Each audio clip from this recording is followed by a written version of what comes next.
और अब एक और बड़ी खबर, भारत पाकिस्तान तनाव के बीच में बड़ी खबर सामने आ रही है। युद्ध से पहले पाक का शेयर बाजार धड़ाम हो चुका है। भारत से तनाव के बीच पाक का शेयर बाजार लगातार गिरावट दर्ज करा रहा है। पाकिस्तान का शेयर बाजार 3689 अंक नीचे गिरा है। अब ऐसे में स्थिति देखिए पाकिस्तान की किस तरीके से गिरती नजर आ रही है। बदहाल है पाकिस्तान और ऐसे में अब बाजार पर भी इसका खासा प्रभाव शेयर बाजार में नजर आ रहा है। हालांकि पिछले सोमवार में कुछ ऐसी गिरावट जो है वो देखी गई थी। उसके बाद अब जो है यहाँ पर आज भी हफ्ते के मध्य में पहुंचने के बाद भी यही हालात जो हैं वो पाकिस्तान के शेयर बाजार के अब भी बने हुए हैं और अब भी गिरावट ही लगातार देखी जा रही है। पाकिस्तान पर लगातार इकोनॉमी पर यह बड़ा प्रभाव पड़ रहा है। जिस तरीके से हालात बने हुए हैं, चारों तरफ से घिरा हुआ पाकिस्तान अब यहाँ पर किस तरीके से अपने शेयर बाजार के इस गिरावट को झेल पाएगा। अब देखिए, इसी पर अर्थशास्त्री आकाश जिंदल जी हमारे साथ जुड़ गए हैं, उनसे एक जानकारी हासिल करना चाहेंगे। आकाश जी, बहुत बहुत स्वागत है आपका इंडिया न्यूज पर। धन्यवाद। पाकिस्तान की हालत हर हाल में खराब हो चुकी है और अब ऐसे में शेयर बाजार भी लगातार गिरता नजर आ रहा है। बेहद बुरे हाल नजर आ रहे हैं वहां के मार्केट के। जी हाँ, पाकिस्तान के स्टॉक मार्केट में भयंकर डाउनफॉल दिखाई दे रहा है और देना चाहिए भी था, क्योंकि पाकिस्तान की इकोनॉमी के बहुत बुरे हाल है। कुछ डेटा रख दर्शकों के सामने। हिंदुस्तान के पास यहाँ $686 बिलियन के आसपास फॉरेक्स रिजर्व, बड़े स्ट्रॉन्ग फॉरेक्स रिजर्व है हमारे पास। वहीं पाकिस्तान की इकोनॉमी की बात करें, मात्र $10 बिलियन रिजर्व है। और फर्दर अच्छी बात यह है कि $10 बिलियन के करीब के फॉरेक्स रिजर्व हैं। $134 बिलियन का पाकिस्तान के ऊपर फॉरेक्स डेट लोन है।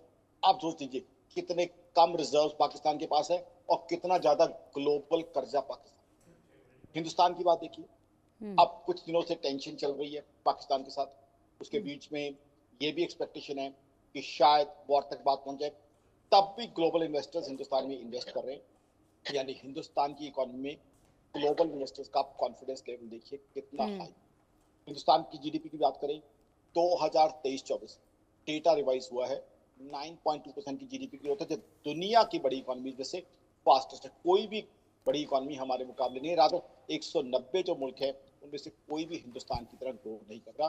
जबकि पाकिस्तान की इकोनॉमी बहुत बहुत बुरे हालात में है। चाहे पेट्रोल प्राइसेस की बात हो, इलेक्ट्रिसिटी प्राइसेस की बात हो, बहुत बुरे हाल में इकोनॉमी है। कोई ग्लोबल इन्वेस्टर वहाँ रुकने को तैयार नहीं है, उनकी इकोनॉमी की तरफ देखने को तैयार नहीं है। मैन्युफैक्चरिंग वहाँ पे ऑलमोस्ट ठप है।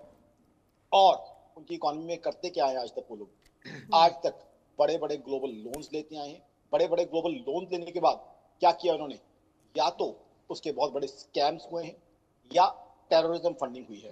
देखिए, मिलिट्री के हाथ में सरकार देने से, मिलिट्री के हाथ में पावर देने से पाकिस्तान की इकोनॉमी का जो बुरा हाल हुआ है, कोई पॉलिसी नहीं, कोई प्लानिंग नहीं, पॉलिसी चेंज होती रहती है। प्राइवेट सेक्टर के बड़े प्लेयर्स नहीं है वहाँ पे, ना ही जो है वहाँ की इकोनॉमी में किसी तरह की भी डेप्थ है।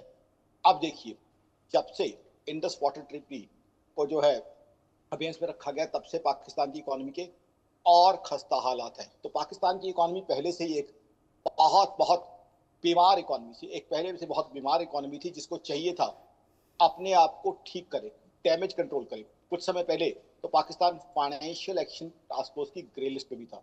अब बजाय ठीक करने के उन्होंने और गलत हरकतें करनी शुरू कर दी। तो पाकिस्तान की इकोनॉमी का हालात तो यही होना था। मेरी ऑर्गेनाइजेशन आकाशजिंदल.in का मानना है कि अगर युद्ध होता है तो पाकिस्तान की इकोनॉमी 2.5 दिन के बाद तो हालात ये होगी कि मिलिट्री की जीपों में डीजल डालने का जो है पैसा नहीं होगा। ये आपको जो है मैं डेटा दे सकता हूँ। रही बात चाइना की, जिस चाइना के बेस पे ये फड़फड़ाते हैं, बड़बड़ाते हैं, उस चाइना की सच्चाई बता दूं आपको। चाइना ने पाकिस्तान में ले दे के गिनती का एक इंफ्रास्ट्रक्चर प्रोजेक्ट है सीपैक, उसके लिए पाकिस्तान को कर्जा दिया कितने पे? 3.85% से ज्यादा रेट ऑफ इंटरेस्ट पे। और जो भी इंफ्रास्ट्रक्चर लैंडिंग समझता है वो जानता है कि ये लाफेबल रेट ऑफ इंटरेस्ट है। यानी चाइना, जिसको ये अपना बहुत प्रिय मित्र बताते हैं, वो भी बहुत बुरी तरह फाइनेंशियली एक्सप्लॉइट कर रहा है, इनको लगातार एक्सप्लॉइट कर रहा है, क्योंकि कोई और इनकी तरफ देखता नहीं। मैं आपको सिंपल सा कंपैरिजन बता देता हूं जिससे दर्शक समझ जाएंगे। हमने, हिंदुस्तान ने बुलेट ट्रेन प्रोजेक्ट के लिए कर्जा लिया जापान से बड़ी सूझबूझ के साथ 0.1% रेट ऑफ इंटरेस्ट पे। पाकिस्तान का मैंने आपको बता दिया 3.85% रेट ऑफ इंटरेस्ट। तो हालात ये है, जिस चाइना के दम पे ये देसी भाषा में कहूंगा चौड़े होते हैं, वो चाइना ने इनको फाइनेंशियली बहुत बहुत बुरी तरह एक्सप्लॉइट किया है। ये पाकिस्तान का थिंक टैंक भी जानता है, लेकिन बात थिंक टैंक की सुनता कौन है? सुनते हैं तो किसकी? आतंकवादियों की या आतंकवादियों के आकाओं की। पूरी लिस्टें उनकी बनी हुई हैं, कौन कौन से आतंकवादी वहां रहते हैं, किन किन आतंकवादियों को वहां पे वो सुपर हीरोज की तरह स्टेज पे पेश करते हैं, कौन कौन से बड़े बड़े आतंकवादी वहां पे पाए गए हैं, कौन कौन से बड़े आतंकवादियों को आज भी वहां पे सैल्यूट मारे जाते हैं। ऐसी जगह पे कौन इन्वेस्ट करेगा आज की तारीख में?